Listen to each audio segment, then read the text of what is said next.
I lay there in the hospital bed, stitches tugging at my side, as laughter crackled faintly through the phone. My son's voice was carefree, bubbling over with plans for rooftop cocktails in Palm Springs. Not a word about me. Not a thought about the mother who had raised him. Just like that, 45 years of sacrifice were dismissed with the casual slam of a car door. And I realized with brutal clarity, I was no longer his priority. All right, before we dive into this crazy story, do me a favor, subscribe and tell us where you're watching from.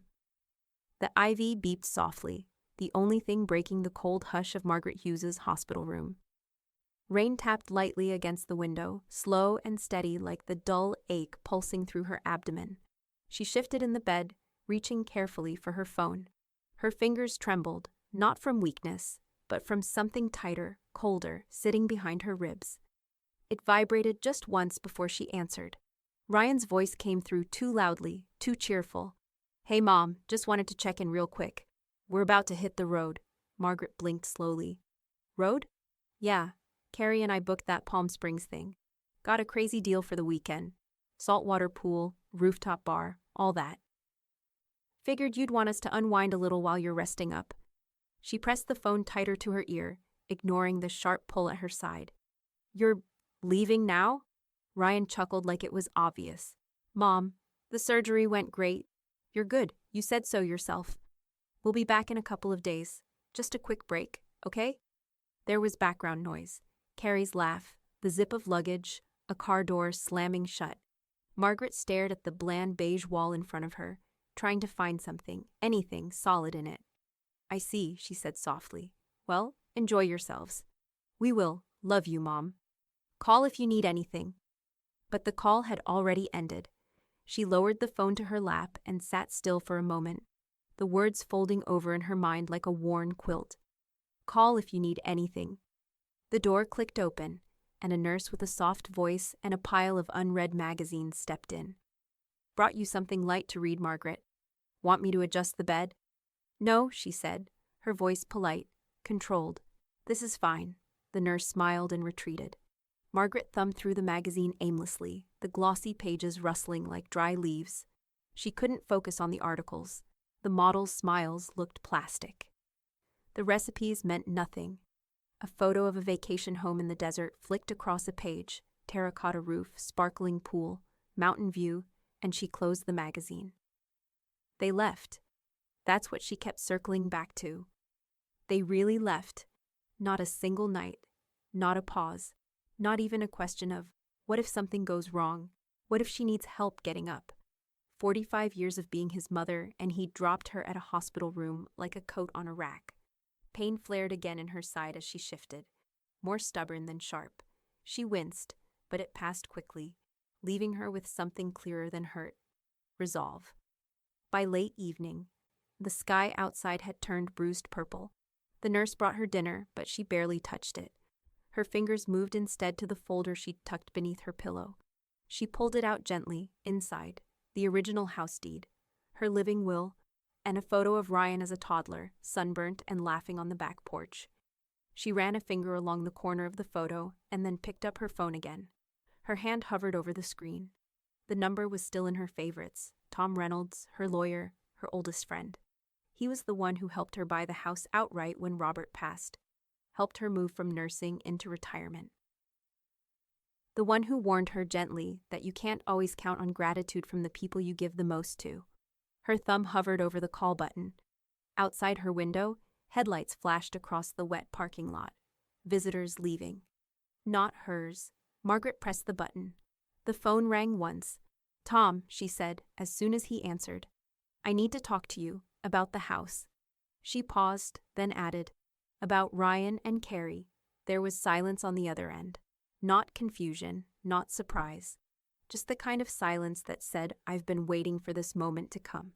"I'll come by tomorrow," he said. "Bring whatever I need." Margaret set the phone down carefully and looked out the window again. The rain had stopped. Sunlight spilled across the white tile floor of the hospital room, too clean, too bright, like it was trying to bleach the memory of last night from Margaret's mind. But it hadn't. The ache in her side had dulled with the painkillers, but her thoughts stayed sharp, focused, circling one thing: The house. Not a house. Not their house. Her house. She adjusted the tray table with one hand and reached for the manila folder she'd tucked beneath it after breakfast.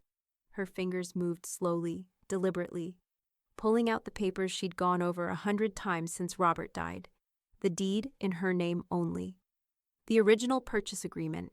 Her first and only mortgage, long since paid off. Her thumb hesitated at the edge of the will. Her old will. The one she hadn't looked at in years. Not since Ryan started calling it his inheritance in passing conversation. Like he was just waiting for her to get out of the way. The door creaked open, and she looked up. Tom Reynolds stepped inside. Dark slacks and a slate gray blazer pressed crisp as always, carrying a leather folio under one arm. His hair had gone almost fully silver since she'd last seen him in person, but his eyes were the same, serious, steady, and just a little tired from seeing too much. "You look better than I expected," he said with a faint smile. "I'm not," Margaret replied flatly, "but I'm working on it." Tom pulled a chair beside her bed and sat, placing the folio on his lap. "You said it was urgent." Margaret didn't answer right away. Instead, she reached for her phone, tapped through a few photos, and held it up. The screen showed Ryan and Carrie posing in front of a pool, cocktails in hand, sunglasses on, palm trees swaying behind them. Carrie's caption read, "Weekend Escape." "We earned this." Tom studied the image, then looked at her. "They left yesterday," she nodded. "Right after the incision was still fresh. Ryan said they'd be back in a couple of days, like I'm a lawn they forgot to water." Tom's expression tightened. He flipped open the folio and pulled out a printed copy of the will. "Let me guess. Still have them as the primary heirs?" "Look for yourself." He did. Page 2. There it was. Ryan Hughes and spouse. Full rights and inheritance of property upon Margaret Hughes' death. Tom glanced at her. "You want to change that now?" Margaret took a breath, steady and cool. "I do. You want to cut him out completely. I want the house protected," she said. "I want to keep control until I decide otherwise. And if I go tomorrow, I want it going to someone who understands what respect means." Tom leaned back slightly, tapping a pen against his knee. "That's a sharp turn, Margaret. You sure it's not just emotion talking?" "I've had 45 years to watch how this ends," she replied. "I was just slower getting here." He gave a single nod, then opened a new file. "All right, we'll revoke the prior will, and I'll add a clause that ensures no claims can be made based on expectations. Full control of the house returns to you legally, independent of verbal promises or family assumptions." Margaret looked at the photo of Ryan and Carrie again. She didn't feel rage, just clarity, cold and level as glass. "I never promised them anything," she said. "They just acted like I had." Tom scribbled a note in the margin of the new form. "We can have this signed and notarized within the week, or sooner if you're ready." Margaret's voice didn't waver. "I'm ready now." Tom paused, pen in hand. "You want to make it official right here?" She didn't hesitate. "Yes." Time to rewrite the will. The sound of pen against paper was deliberate, like a gavel, not a signature. Margaret sat upright in her hospital bed. No longer a patient in recovery, but a woman reassembling her legacy piece by piece. The gray morning outside bled through the window, filtered by gauze-thin curtains, casting the room in soft light. Tom sat beside her again, reading glasses perched low on his nose, the crisp scent of legal documents mixing with the sterile hospital air. "Initial here," he said, turning the page toward her. "This revokes the previous will in full." Margaret took the pen, her grip strong despite the dull ache in her arm. The line she signed across the bottom of the page was clean, without hesitation. It had taken her decades to speak this clearly, not with words, but with action. "Next," Tom said, sliding a new sheet across. "Durable power of attorney, effective immediately, medical and financial." Margaret signed again. He added, "I included clauses that protect the property from being transferred, borrowed against, or sold by anyone but you. Ryan won't even be able to argue implied ownership." "Good," Margaret said quietly. Tom glanced up at her. "You're sure about this? No conditions? No partial transfer later?" Her eyes didn't move from the documents. The only condition is that he never treats what's mine like it's his again. Tom nodded once and returned to work. The hum of hallway chatter and the faint squeak of rubber soles outside the door faded behind the focus between them. After several minutes, Margaret reached into the drawer by her bed. From it, she pulled a folded piece of ivory paper, slightly creased, her own tidy cursive scrawled across the page. She handed it to Tom without comment. He unfolded it and read the contents silently. Ryan, the house was never promised. You treated it like it was yours before the ink was dry.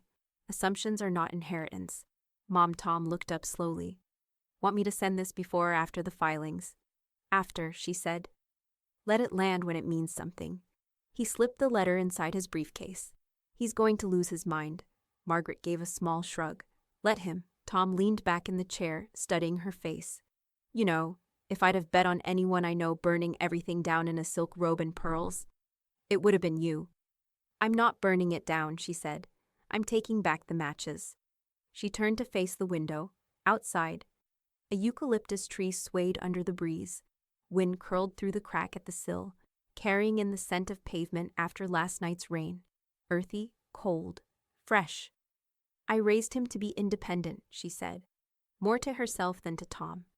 But what I really taught him was how to take without asking. And carry. She just hands him the gasoline. Tom opened his briefcase and began organizing the signed documents. I'll have everything filed by end of day. County will update their records before the weekend. Margaret nodded once.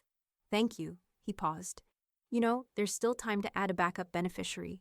Someone you trust. That house should go to someone who understands what it cost. I'm thinking about that, she said, her voice distant now. But first, I want it out of their hands. Completely. When Tom left, Margaret leaned forward and pulled a small fireproof lockbox from the suitcase beneath her bed. She placed inside it the updated will, the notarized medical forms, and a USB drive Tom had provided, holding digital copies of everything they'd signed. She clicked it shut, turned the key, and slid the box back into the shadows under the bed. She picked up her phone, thinking of calling Janet, maybe even Lori, but the screen lit up with a new message. Ryan, 11:03 a.m. Heard you're healing fast. Good news. Ryan, 11:04 a.m. We'll be back in 2 days. Can't wait to check on things at the house. Margaret stared at the screen for a long moment, expression unreadable. Then she placed the phone screen down on the tray and folded her hands, resting them quietly over the blanket. Let them come. Margaret's fingers hovered above the phone, one contact glowing on the screen. Lori Adams, Max, Coastal. A sea breeze rolled through the cracked hospital window, brushing against her skin like a whisper. Do it. She exhaled slowly and tapped call. It rang twice. Margaret, Lori's voice came through, bright and sharp like morning sun. How are you feeling? I heard about the surgery. Recovering, Margaret said. Her tone was clipped, measured.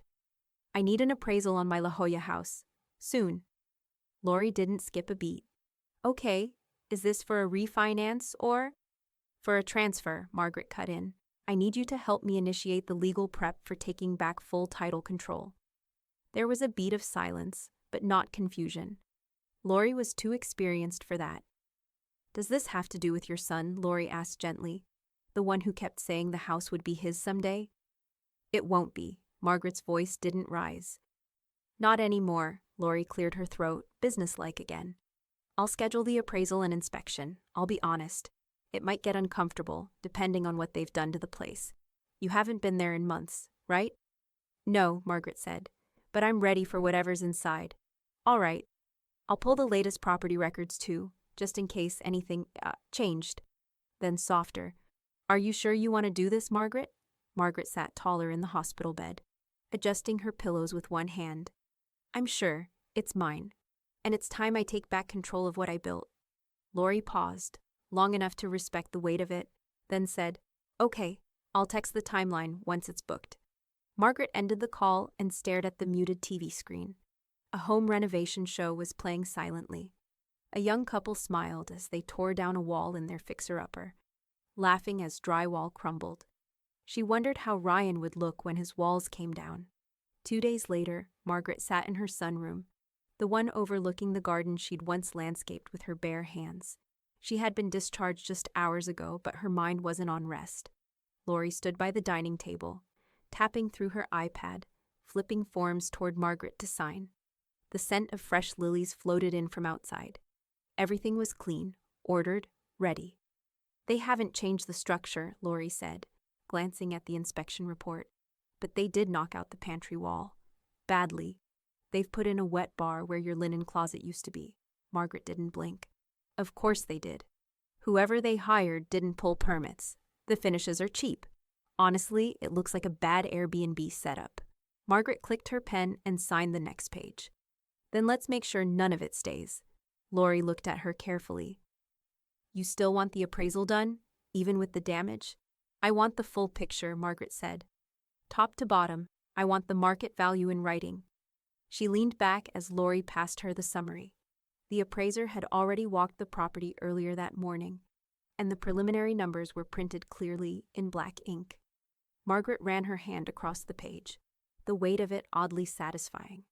Despite the renovations, the location alone still held value. The ocean view, the corner lot. Her name on every utility bill. Not a single thing belonged to Ryan or Carrie, not legally.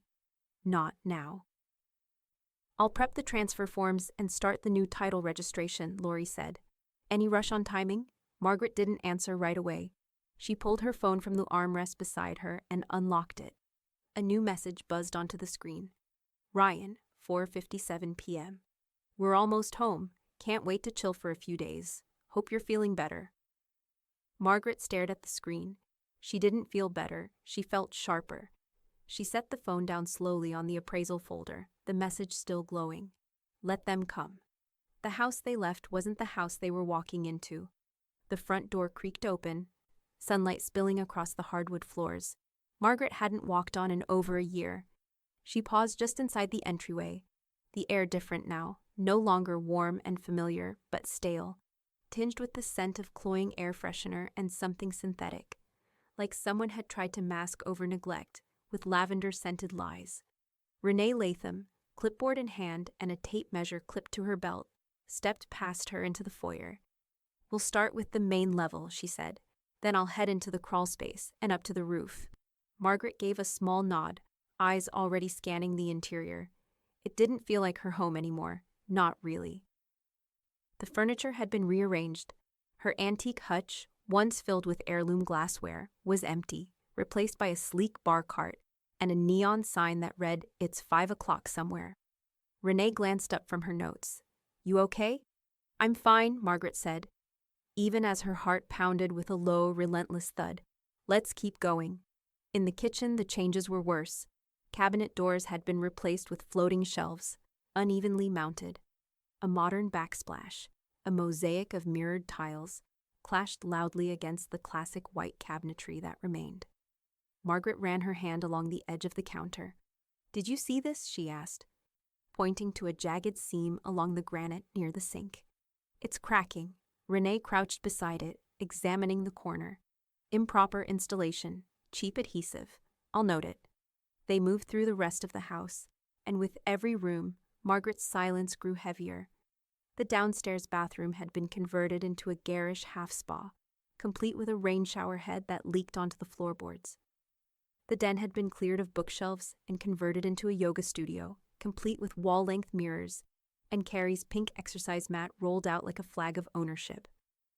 Upstairs, in what used to be Margaret's room, the walls had been painted slate gray. Her oak headboard was gone, the curtains replaced with blackout drapes. She stepped closer to the closet and opened it slowly. Designer bags, shoe boxes, monogrammed towels. Nothing of hers remained. Back in the hallway, Renee lifted a ceiling panel and shone her flashlight into the ductwork. There's mold up here, she said, her voice tight with concern. Black mold, water damage around the insulation. Looks like a slow leak from the guest bath upstairs. Margaret's eyes narrowed. They never told me any of this. I doubt they knew, Renee replied, or cared. They descended to the garage next. A Tesla charger had been installed on one wall, wires poorly mounted, insulation shredded where someone had clearly pulled things apart. Renee took another photo, muttering under her breath. "Did they do this?" Margaret asked, her voice lower now, rougher. She gestured to the exposed wires, the illegal modifications, the haphazard home gym taking up half the space. Renee straightened. "Yes, looks like all of this was done without permits." Margaret's hands clenched around the edge of a folding chair by the door. "So they didn't just move in and make themselves comfortable. They remodeled my house like it was their playground." "They've significantly altered the property's condition," Renee said, scribbling into her notes. "But that could actually work in your favor." Margaret blinked. "How?" Renee looked up. "If you're going forward with reclaiming control, this documentation supports your claim.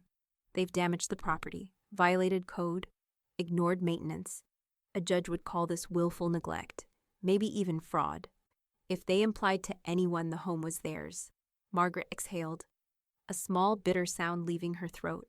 "They turned my house into a rental-ready Instagram set." Renee nodded and snapped another photo. They returned to the kitchen, where the once pristine floor now creaked near the refrigerator.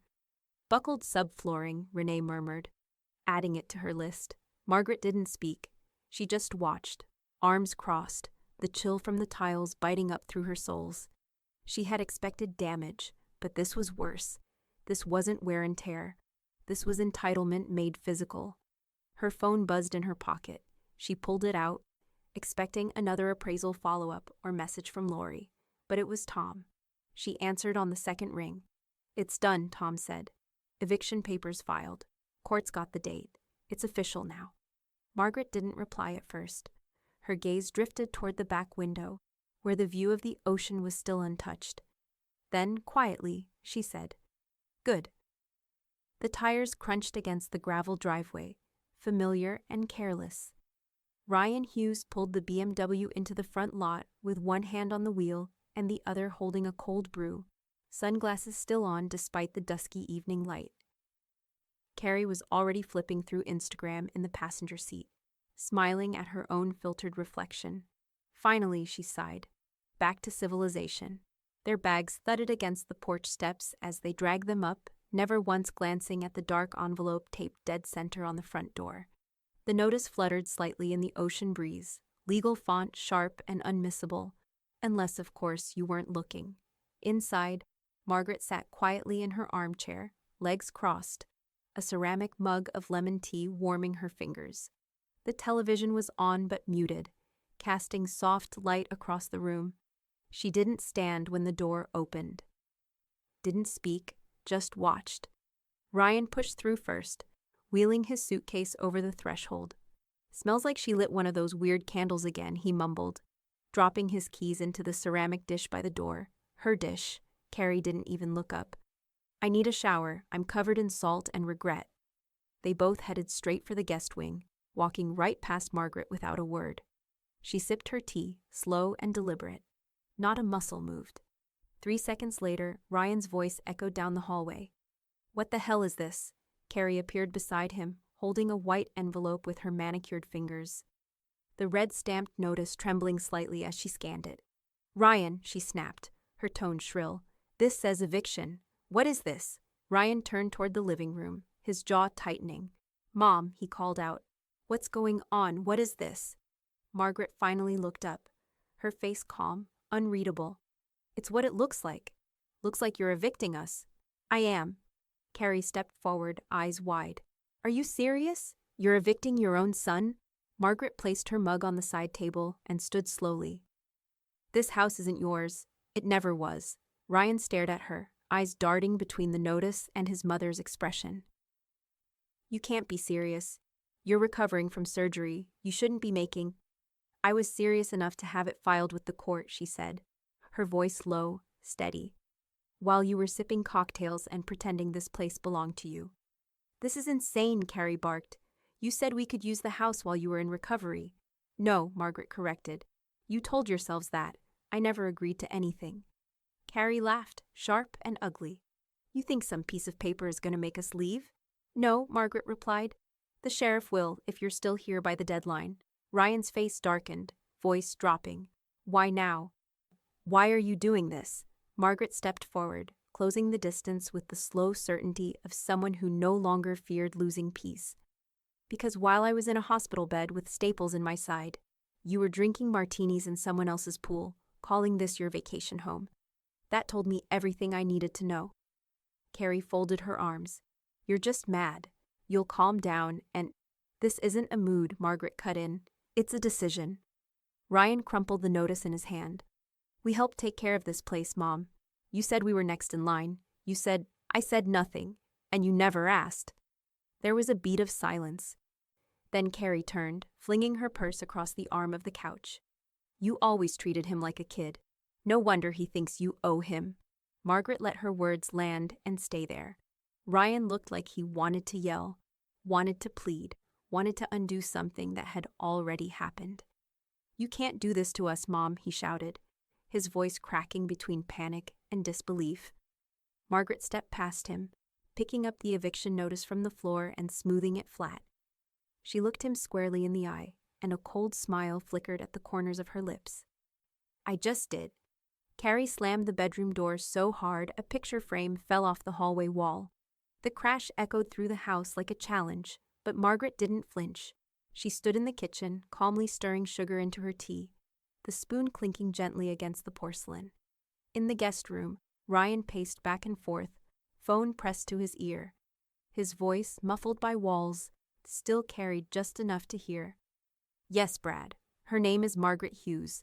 My mother. She's filing for eviction against her own family. Can you believe that? A beat of silence. Yeah, I need to fight it. Whatever it takes. Margaret took a long sip, staring out the window as the sky thickened with coastal fog. The ocean shimmered in the distance, indifferent to all of it. Back in the bedroom, Carrie's voice cut in. Tell him to use that elder exploitation angle. Say she's unstable, something, anything. Margaret smiled, just barely. She walked into the living room, where her laptop sat open on the coffee table. A new email from Tom had arrived with the subject line. Filed. Attached. Rock solid. She clicked it open, her fingers steady as ever. The attached PDFs loaded. Formal court notice, property deed validation, evidence from the inspection, and statements of unauthorized renovation. All neat, all legal, all hers.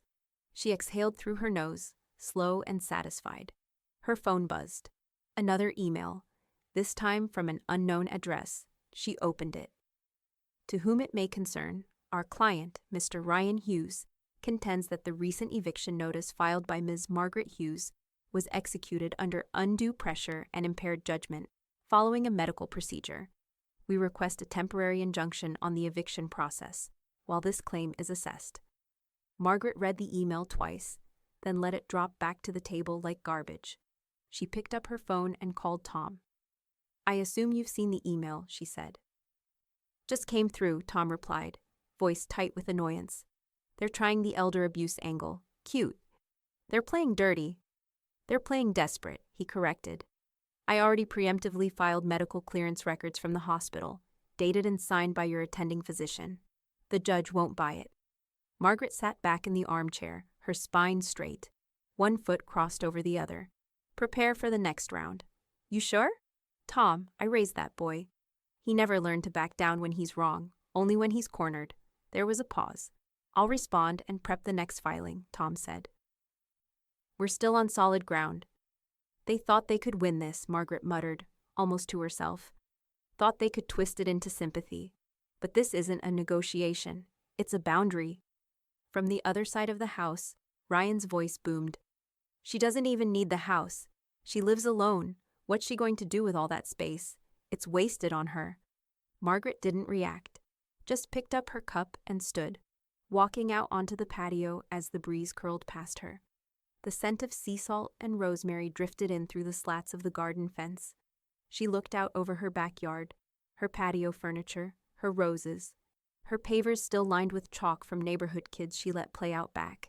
It was hers, always had been. She turned the phone back toward her face. Tom, she said, let them bring whatever they've got. Just make sure I get my seat in the courtroom. She heard his grin over the line. You'll have front row. As she hung up, another message buzzed in. This time, from Tom. Tom Reynolds. I'll see you in court tomorrow. Ryan tugged at the sleeves of his wrinkled blazer, trying to smooth out the creases that wouldn't budge. He looked out of place, overdressed for once, yet somehow still underprepared. Carrie sat beside him in a stiff gray dress, her lipstick too dark, her heels tapping impatiently against the tile floor. They hadn't spoken much that morning. Their confidence had dulled somewhere between the lawyer's voicemail and the reality of being summoned to court against his own mother. But they held on to something, a belief maybe, that charm, excuses, and proximity to blood would be enough. Across the aisle, Margaret entered the room with a kind of practiced grace. She wore navy slacks, a cream blouse, and her late husband's gold watch, ticking quietly at her wrist. Tom walked beside her, briefcase in hand, suit pressed to perfection. They didn't speak either. They didn't need to. Margaret's eyes swept the room once before she took her seat. She didn't look at Ryan, not yet. The bailiff called the case. Hughes v. Hughes, residential eviction, filed under San Diego County jurisdiction. Everyone stood as the judge entered.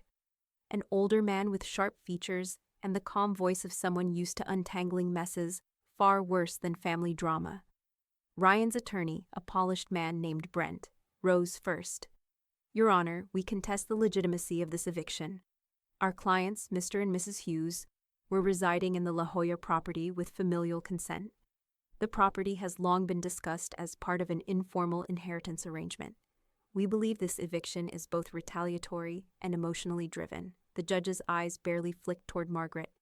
Any written agreements regarding ownership or transfer? Brent straightened. Not formally, Your Honor, but there's precedent. No precedent trumps paperwork, the judge said evenly. Let's hear from the other side. Tom stood, his tone cool, collected. Your Honor, Ms. Hughes is the sole legal owner of the property in question. No verbal promises were made. What was discovered, however, were extensive unauthorized renovations, code violations, and neglect of property, all while Ms. Hughes was hospitalized for a serious medical procedure. He handed the bailiff a thick folder. These are inspection records, photographs, and contractor statements confirming the damage. We also have a notarized will revision and medical records confirming Ms. Hughes' mental and physical competency at the time of execution. Ryan shifted in his seat, jaw tight. Carrie leaned over and whispered something under her breath, face pinched with frustration. The judge lifted a finger without looking at her. No talking during testimony, Mrs. Hughes. Carrie's mouth snapped shut. Tom continued. My client's action isn't emotional. It's legal, it's protective, and it's overdue. The judge turned the folder slowly, reviewing the photos. Who installed a bar sink through an HVAC vent? Ryan and Carrie, Tom said plainly. Without permits or consultation, Brent tried to interject. My clients were simply improving a shared residence. The judge didn't look up. This isn't a dorm room, counselor. This is a deeded property. He set the folder down and clasped his hands. Let me be clear. Family matters can cloud legal ones, but the law doesn't shift for bloodlines. A deep silence settled in the room. Margaret looked over then, finally, and locked eyes with her son. Ryan looked away.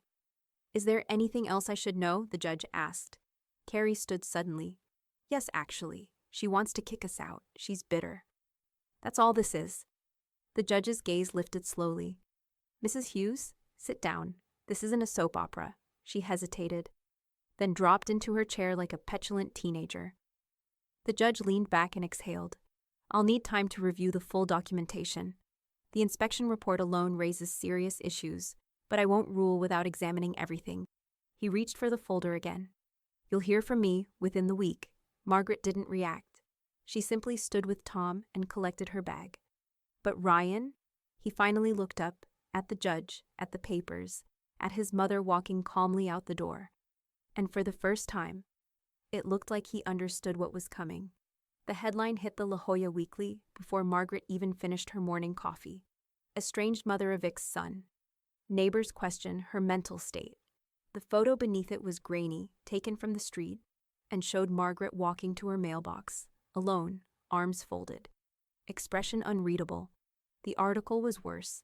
Accusations of confusion, emotional instability, even a possible cognitive decline cited by an anonymous source.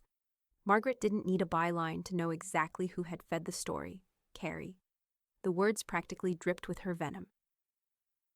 A source close to the family claims Margaret Hughes has been behaving erratically since her hospital stay and may not have been in a sound frame of mind when she filed the eviction. Margaret set the paper down without finishing it. Then she picked up her phone and called Tom. "I saw it," he said before she even spoke. "It's garbage. I've already drafted a response." "Make it loud," Margaret said calmly, "and make it true."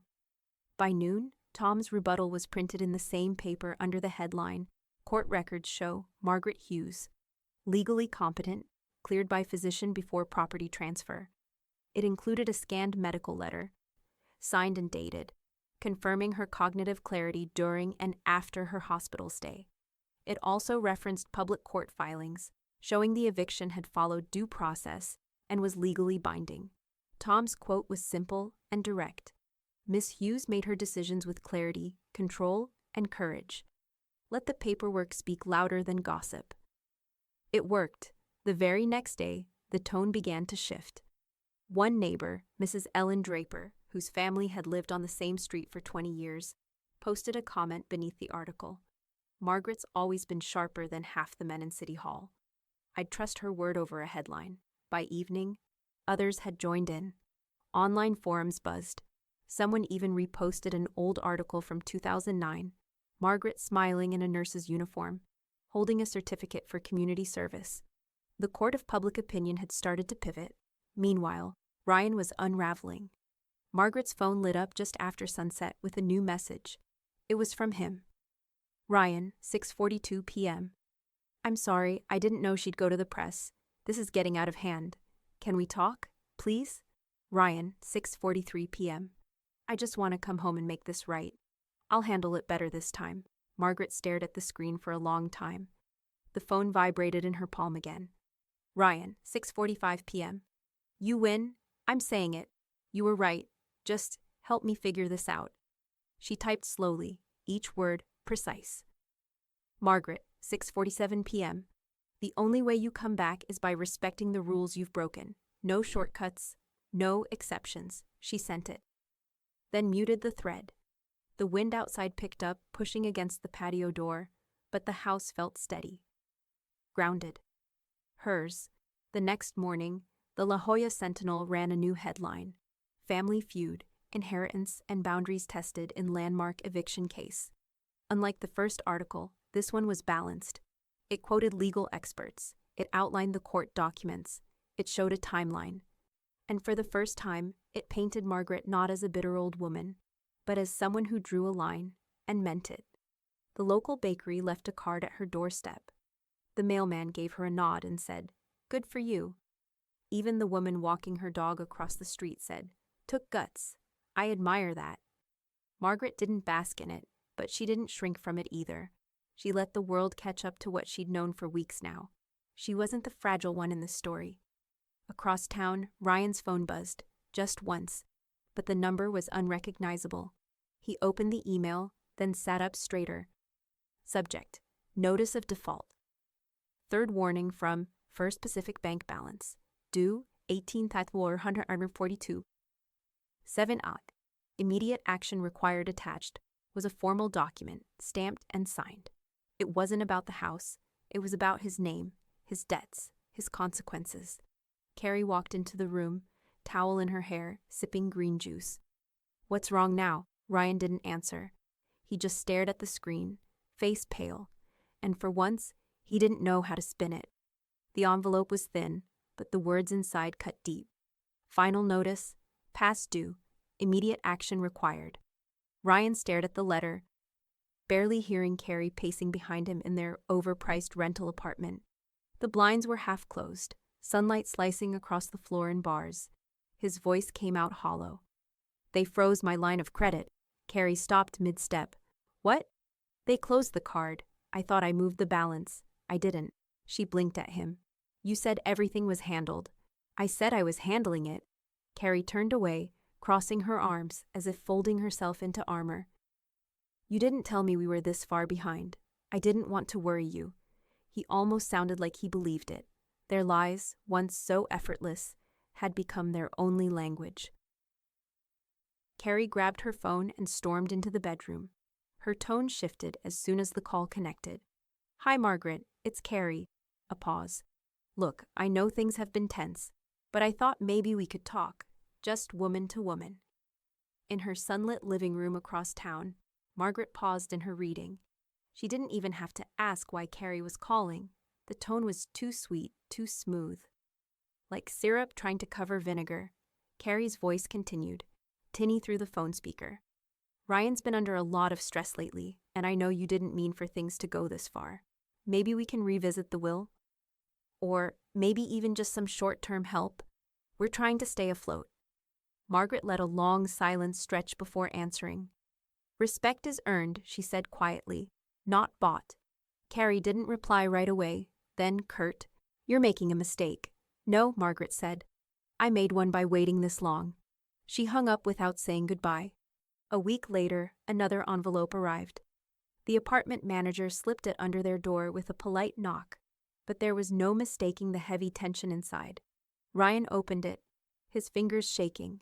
"Notice to vacate, non-payment of rent."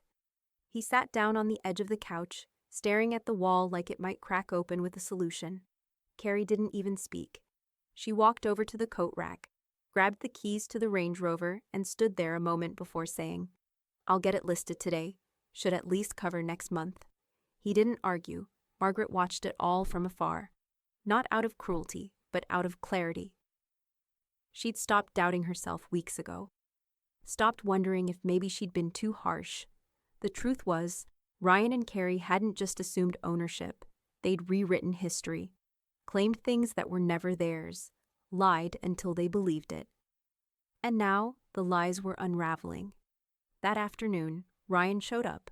No car, no notice. Just him, standing on her front porch with a folder under his arm and the shadows under his eyes. Margaret answered the door with a calm expression and a glass of iced tea in her hand. "I know you're angry," Ryan started.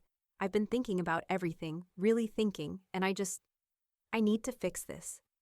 We'll move out, we'll pay back anything, I'll undo the changes we made. Just, can we come back? Can we start over?" Margaret looked at him for a long moment, letting the silence settle into the space between them. She didn't invite him inside. "Come back," she repeated softly. "After everything?" "I'll do anything," his voice cracked. I need a second chance." She set her glass down on the patio table and picked up a folder instead. Inside was a crisp document, freshly notarized and bearing the seal of the San Diego County Recorder's Office. She handed it to him. "The house," she said, "is no longer yours to ask about." He looked down at the document, permanent property transfer to Margaret Hughes, revocable trust, and something in his face broke. But Margaret was already turning back toward the door. She didn't slam it. She didn't need to. The click of the latch was louder than anything he could have said. The courtroom smelled faintly of varnished wood and stale coffee, but for Ryan, the scent was suffocating. His leg bounced beneath the table as he sat beside Carrie, who was clutching her purse like it might shield her from whatever was coming. Their attorney, Brent, whispered something about case precedents and post-trial motions, but Ryan barely heard him. His eyes kept drifting toward the other table, toward his mother. Margaret sat in a pale blue blazer, a single pearl pin on her collar. Her hands rested lightly in her lap, her posture calm, the calm of someone who had already grieved, fought, and won. Tom sat beside her, reading glasses perched low, flipping through a folder with methodical grace. A bailiff stepped forward and called the courtroom to order. The judge entered, robes flowing like a tide behind him, and everyone rose. This was it. The judge adjusted his glasses and cleared his throat. "This court has reviewed the documentation submitted by both parties. That includes the deed, the revised will, property inspection reports, renovation records, or lack thereof, and correspondence." He looked up, eyes scanning the room like radar. "The facts are not ambiguous. The property at 714 Shoreline Lane is legally owned by Ms. Margaret Hughes. No formal rental agreement, co-ownership, or tenancy contract exists granting residence or authority to Ryan or Carrie Hughes." Carrie shifted in her seat. Her knuckles were white on the edge of the bench. "Furthermore," the judge continued, "evidence submitted confirms extensive unauthorized alterations made to the property during the owner's hospitalization. including structural damage and permit violations. He paused, glancing at Ryan. This court does not recognize verbal inheritance as binding. Entitlement is not ownership. Ryan's throat moved, but no sound came out. The judge turned slightly. Ms. Hughes, do you have anything to add before I rule? Margaret stood, not rushed, not dramatic, just clear. Only this: boundaries matter. This home was never promised. It was assumed. And that assumption nearly cost me everything I worked for. I won't let that happen again. The judge gave a small nod of acknowledgement. Then, the court finds in favor of the plaintiff. The eviction stands. The property is solely under the legal control of Ms. Margaret Hughes, Carrie gasped softly. Ryan's face turned the color of unripe stone. This is a joke, he muttered, rising halfway. You're punishing us for being family? The judge looked directly at him. I'm not punishing anyone. I'm enforcing ownership rights. You were offered due process. You used it. And you lost. Carrie stood now too, her voice rising. We lived there. We kept the place up. You installed a wet bar through an HVAC vent, the judge said flatly. You don't get to make yourself a victim now. Brent touched her arm, pulling her back down. Don't speak. It's done. The judge closed the file. You both have 30 days to vacate, retrieve your belongings, and transition out of the property. After that, law enforcement will intervene if necessary. Margaret didn't smile. She didn't gloat. She just nodded once, as if the court had merely confirmed what she'd already known. As people began to rise, Tom leaned toward her. We did it. No, she said softly. I did it. Ryan turned one last time before they exited, his voice low and frantic. Mom, come on, don't do this.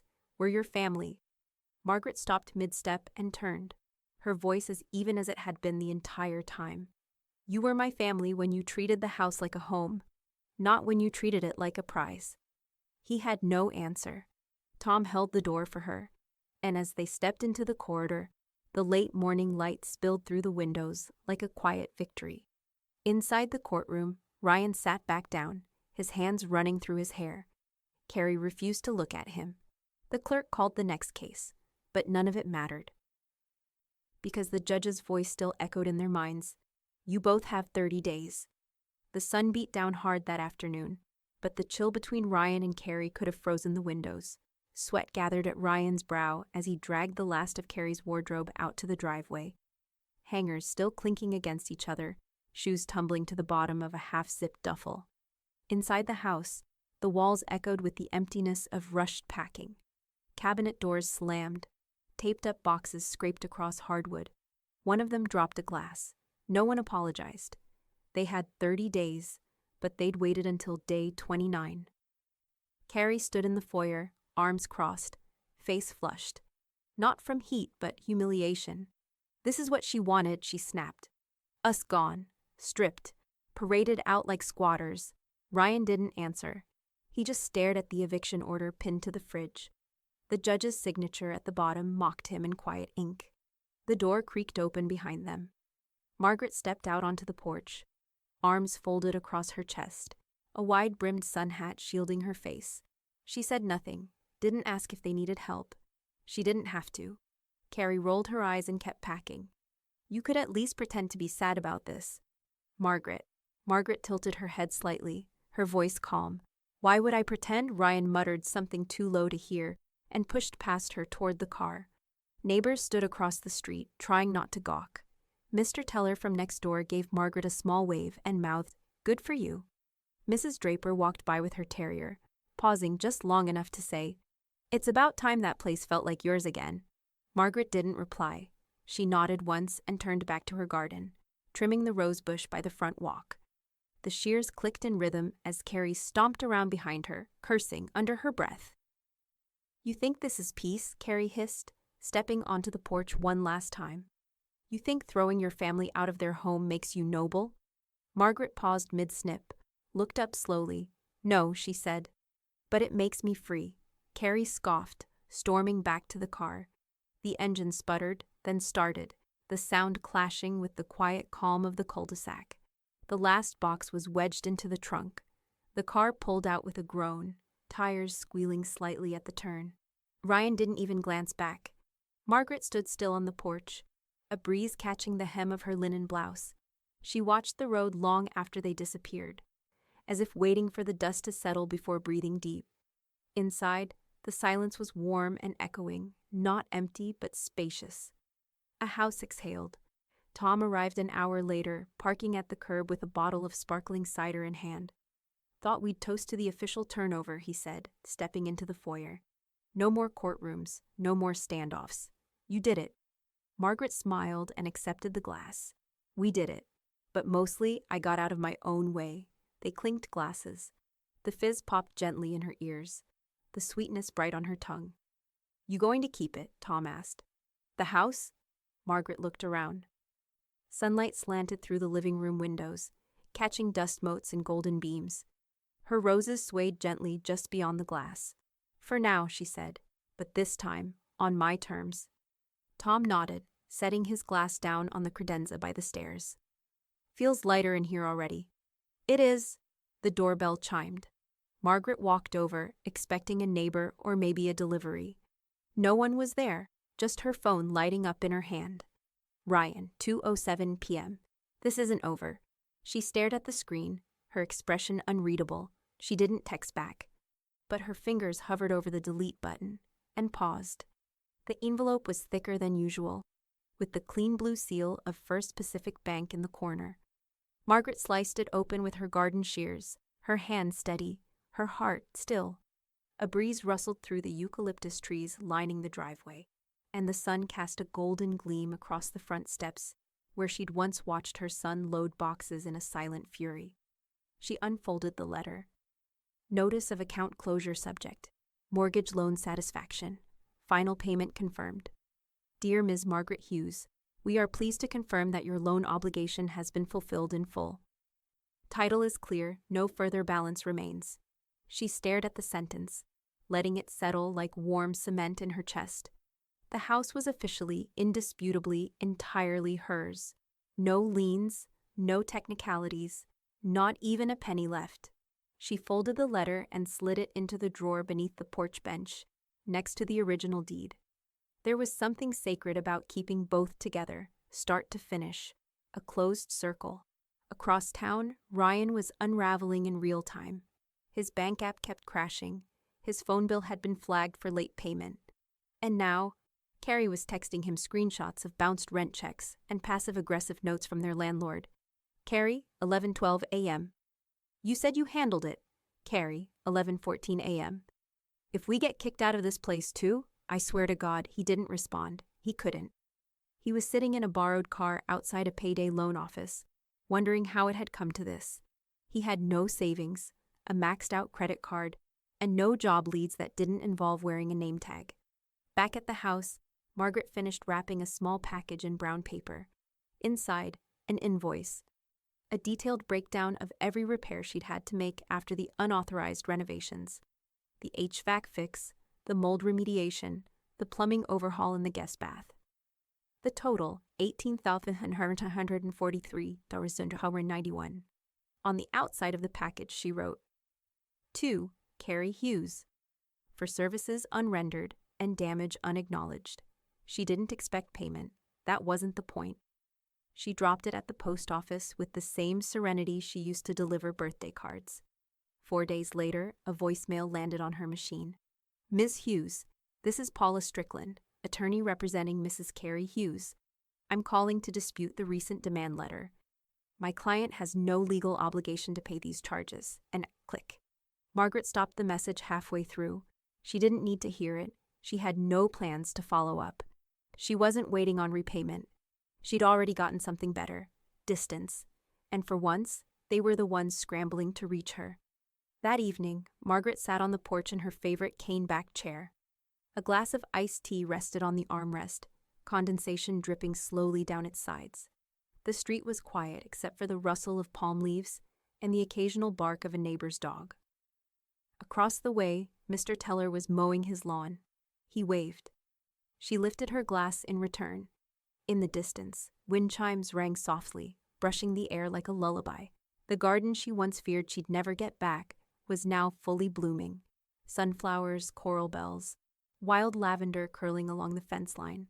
Tom had offered to host a celebratory dinner, but Margaret had politely declined. She didn't need confetti, just this. Freedom in the form of morning light on clean windows, solitude without tension, silence without shame. Her phone buzzed on the side table. Unknown number, local area code. She answered. "This is Margaret." "Hi," a warm voice said. "This is Elise from San Diego Daily Press. I'm following up on the court case. There's been a lot of community interest. We'd love to do a story about you. Your strength, your stance, how you held your ground when others might have folded." Margaret didn't answer right away. She swirled the ice in her glass, thinking. "Would you be open to that?" Elise asked. Margaret looked out toward the sunset as it spilled across her front walk like melted gold. Her lips curled, just barely. "I might be," she said, "but only if you print the truth." Silence. Then, "That's the only thing worth printing." Margaret sipped her tea, let the wind run its fingers through her hair, and smiled. Because the next chapter was hers to tell. The newspaper hit the stand before the sun cleared the bluff. Local woman wins court battle against entitled heir. The font was bold. The photo was clean. And for once, the story was hers. Margaret sipped her morning coffee on the porch, wrapped in a soft cream cardigan. The article open on her lap. A breeze rustled the edges of the paper like applause. The photo they'd chosen showed her standing in front of her home, arms calmly folded, roses blooming behind her. Her eyes weren't hard, but they weren't apologetic either. For once, the community saw her the way she saw herself. Measured, resolved, unshaken. Inside, her phone lit up with notifications. Janet, 8802 a.m. Front page, "I'm framing this. You're officially a legend." Lori, 8:11 a.m.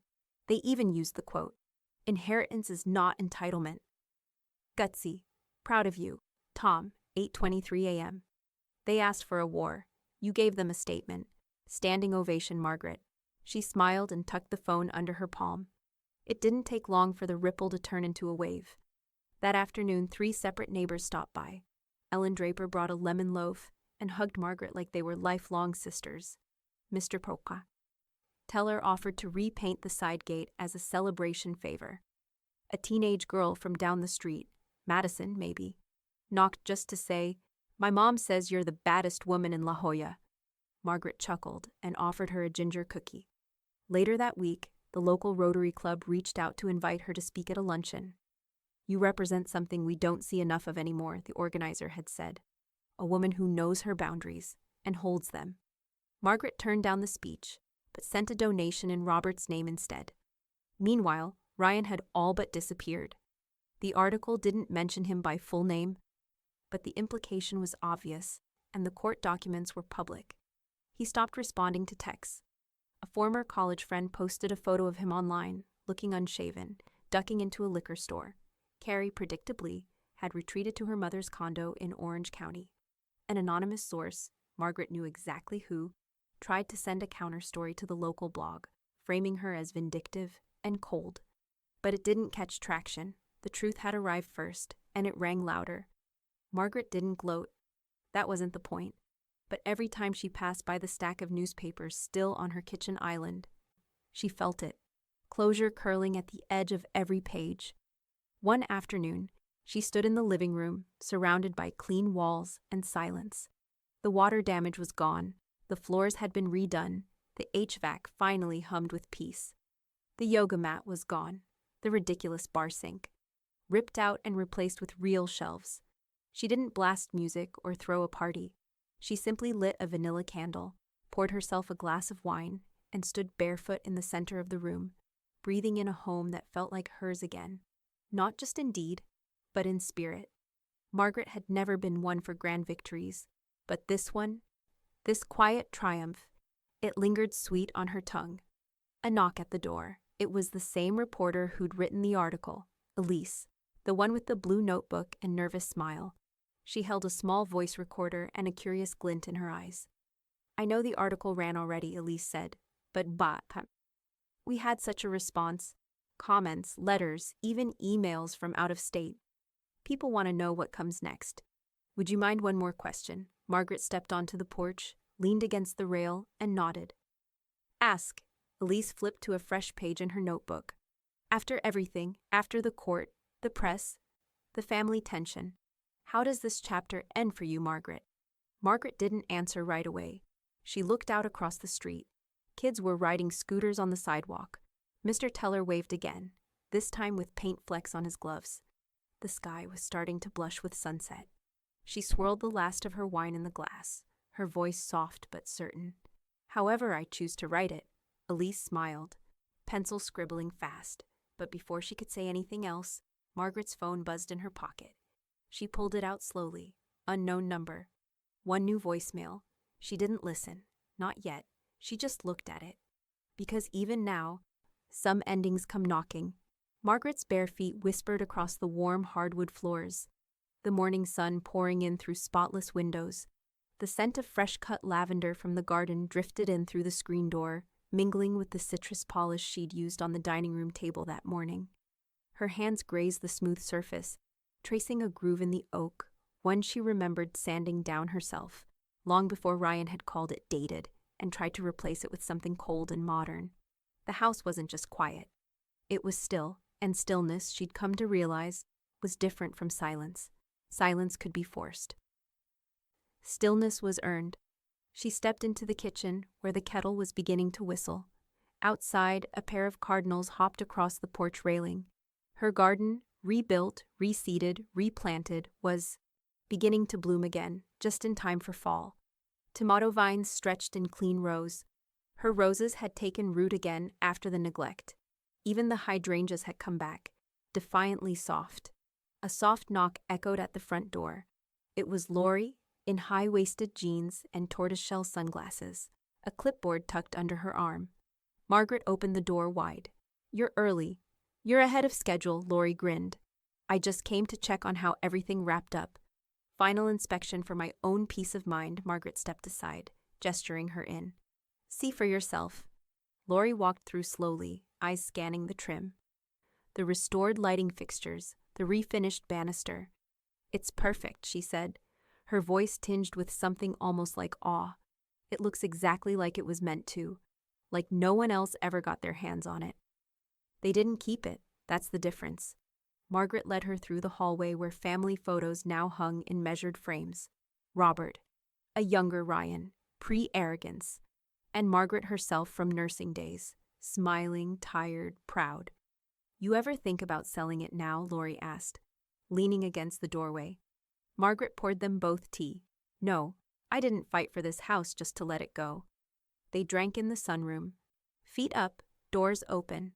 A breeze tugged at the sheer curtains, and wind chimes sang above the rosemary bush. By mid-afternoon, a few neighbors had stopped by. Mrs. Draper brought lemon cookies. Mr. Teller dropped off a tin of seed packets and shared a long story about his grandson's baseball team. No one mentioned courtrooms or headlines. They just came for tea and stayed for the quiet. Later, as the sun dipped lower in the sky, Margaret walked the length of the house again, room by room. In the guest room, the wet bar was gone, replaced with her reading chair and a new bookshelf. In the laundry room, the broken tiles had been redone with clean white marble. In the closet, her coats now hung where designer heels once loitered. She stopped at her bedroom window and looked out over the street. The same street where Ryan had loaded his car in a huff. The same street where Carrie had once bragged to a neighbor that they'd practically inherited the place. Her phone buzzed on the nightstand. She glanced at it. "Ryan, 6:14 p.m. "I'm sorry, can we talk?" Margaret didn't hesitate. She reached out, locked the phone, and slid it into the drawer. She didn't need closure from people who only came knocking after their comfort disappeared. She stepped back into the hallway, just as she noticed something new. On the porch, a small bouquet of lilies sat on the welcome mat. No card, no note, but she knew who they were from. Paula Strickland, Carrie's lawyer. An olive branch? A last-ditch guilt trip? Margaret didn't care. She bent down, picked up the bouquet, and carried it calmly to the kitchen trash. She dusted off her hands, brewed one last cup of tea, and sat on the porch as twilight settled over the neighborhood. The sky was painted soft lilac. The air was cool and sweet. She rocked gently in her chair, the same chair Robert had built before Ryan was even born. The one she'd nearly lost when the house was at risk. But now it creaked beneath her with the comfort of victory. And as the stars blinked into view above her quiet home, Margaret leaned back with a smile, the last line already written in her mind. They thought they could take my home. I took my life back instead.